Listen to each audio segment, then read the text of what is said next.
যোগ কি? এটি একটি এডুকেশন বা শিক্ষা, নাকি এটি হলো এক প্রকার খেলা, নাকি এটি হলো এক প্রকার চিকিৎসা শাস্ত্র? এই প্রশ্ন নিয়েই আজ এই ভিডিওটিতে আলোচনা করব। তার আগে যোগ সংক্রান্ত 16টি প্রশ্ন এবং তার উত্তর নিয়ে আজ এই ভিডিওটিতে দেখাতে চলেছি। বিভিন্ন চাকরির ইন্টারভিউতে এ ধরনের প্রশ্ন করা হয়ে থাকে। এই প্রশ্ন উত্তর পর্বের পর থাম্বনেলে দেওয়া এই 3টি প্রশ্ন নিয়ে আলোচনা করব। যোগ কি? এটি একটি শিক্ষা, এটি একটি এডুকেশন, নাকি এটি একটি খেলা, নাকি এটি একটি চিকিৎসা শাস্ত্র? এই প্রশ্নগুলো নিয়েই আমরা এই প্রশ্নগুলোর পরে ভিডিওটিতে আলোচনা করব। আপনারা ভিডিওটি ছেড়ে যাবেন না, শেষ পর্যন্ত দেখতে থাকুন। প্রথম প্রশ্ন, সপ্তাঙ্গ যোগ কোন উপন্যাসের মধ্যে লেখা রয়েছে? উত্তরটি কী হবে? উত্তরটি হবে ঘেরং সংহিতা উপন্যাসে লেখা রয়েছে। নাম্বার 2, যোগ কে সর্বপ্রথম শুরু করেছিলেন? এই কথাটি কোন গ্রন্থে জানা যায়? উত্তর শ্রীমদ্ ভগবদ্ গীতা। নাম্বার 3, শ্রীমদ্ ভগবদ্ গীতা কোন অধ্যায়ের মধ্যে প্রকাশ করা হয়েছে যোগ এর উৎপত্তি বিষয়ে? উত্তর ভগবদ্গীতার 4র্থ অধ্যায়ে। সেখানে ভগবান শ্রীকৃষ্ণ অর্জুনকে এই উপদেশ দিয়েছিলেন।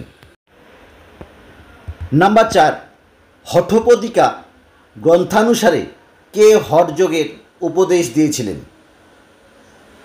উত্তরটি হবে আদিনাথ, ভগবান শিব।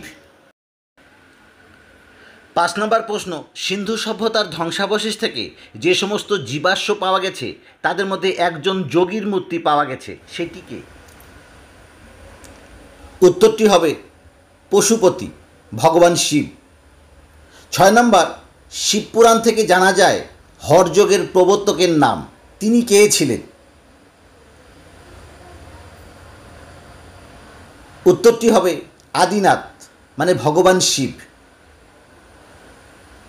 নাম্বার 7, মায়া সভ্যতায় যে সমস্ত যোগের পরিচয় পাওয়া গেছে সেগুলো কি কি? উত্তরটি হবে আসন, নেতি ও প্রাণায়াম। নাম্বার 8, আসন কাকে বলা হয়?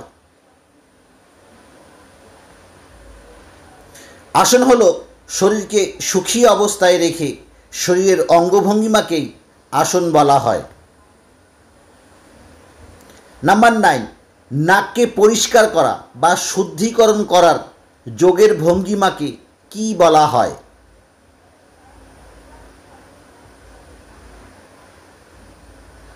উত্তরটি হবে নেতিক্রিয়া। 10 নম্বর, প্রাণায়াম কত প্রকার হয়? উত্তরটি হবে 8 প্রকার। 11 নম্বর প্রশ্ন হচ্ছে, স্থির সুখম আসনম এই বাক্যটি কে বলেছেন? উত্তরটি হবে মহর্ষি পতঞ্জলি।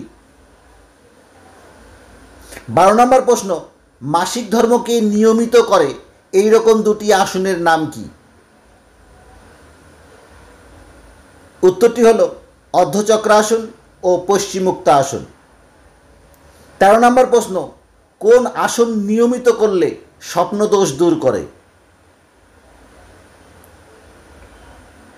উত্তরটি হবে ভুজঙ্গাসন। 14 নম্বর প্রশ্ন, কোন আসন শরীরকে লম্বা রাখতে সাহায্য করে? উত্তরটি হবে পদহস্ত আসন ও তারা আসন। 15 নম্বর, কোন কোন আসন করলে সুগার নিয়ন্ত্রণে আনা যায়? উত্তরটি হবে পবনমুক্ত আসন, ভুজঙ্গাসন ও অর্ধমৎস্যেন্দ্র আসন। 16 নম্বর প্রশ্ন হলো, কিডনি রোগ সারায় এমন 2টি আসনের নাম কি? উত্তরটি হলো গোমুখা আসন ও বক্রা আসন। যোগব্যায়াম কি? এবার এই প্রশ্নে আসছি। যোগ হলো এক প্রকার শিক্ষা বা এডুকেশন, কারণ যোগব্যায়াম আজ স্কুল, কলেজ এবং শিক্ষা প্রতিষ্ঠানে শরীরশিক্ষার একটি বিষয় হিসাবে পঠন পাঠন হয়ে থাকে। যোগ নিয়ে উচ্চশিক্ষার ব্যবস্থাও রয়েছে। যোগের উপর ডিপ্লোমা, অ্যাডভান্স ডিপ্লোমা এবং যোগের উপর মাস্টার ডিগ্রিও করা যায়। তাহলে যোগকে আমরা এডুকেশন বা শিক্ষা বলতে পারি। আবার যোগব্যায়াম আজ খেলার জগতে খুব জনপ্রিয় হয়ে উঠেছে। যোগের উপর প্রতিযোগিতা হয় এবং জেলা স্তর, রাজ্য স্তর, কেন্দ্রীয় স্তরে এমনকি অলিম্পিকেও এর স্থান রয়েছে। খেলো ইন্ডিয়া খেলোতে তো প্রচুর প্রতিযোগী অংশগ্রহণ করে। তাহলে এটি একটি খেলাও ধরা যেতে পারে। সবশেষে আসা যাক, এটি একটি চিকিৎসা, কারণ প্রাচীনকালের মুনি ঋষিরা তাদের শরীরের বিভিন্ন রোগ বিভিন্ন যোগের মাধ্যমে সারিয়ে তুলতেন। আজ বিজ্ঞানের অগ্রগতির দিনেও চিকিৎসকরা বিভিন্ন রোগকে সারাতে মেডিসিনের পাশাপাশি যোগব্যায়ামকে প্রেসক্রাইব করে থাকেন। তাহলে যোগ একটি মেডিসিন। এবার যোগব্যায়াম শিক্ষাতেও রয়েছে, আবার খেলাধুলার জগতেও রয়েছে, আবার চিকিৎসা শাস্ত্রেও রয়েছে। যোগব্যায়াম তিনটি বিষয়ই রয়েছে। তাই যোগ একটি শিক্ষা, যোগ একটি খেলা, যোগ একটি চিকিৎসা, তিনটিই আমরা ধরে নিতে পারি। ভিডিওটি ভালো লাগলে অবশ্যই একটি লাইক দিয়ে বন্ধুদের শেয়ার করে দেবেন, তাহলে তারাও দেখে উপকৃত হবে। আজ এই পর্যন্তই। নমস্কার।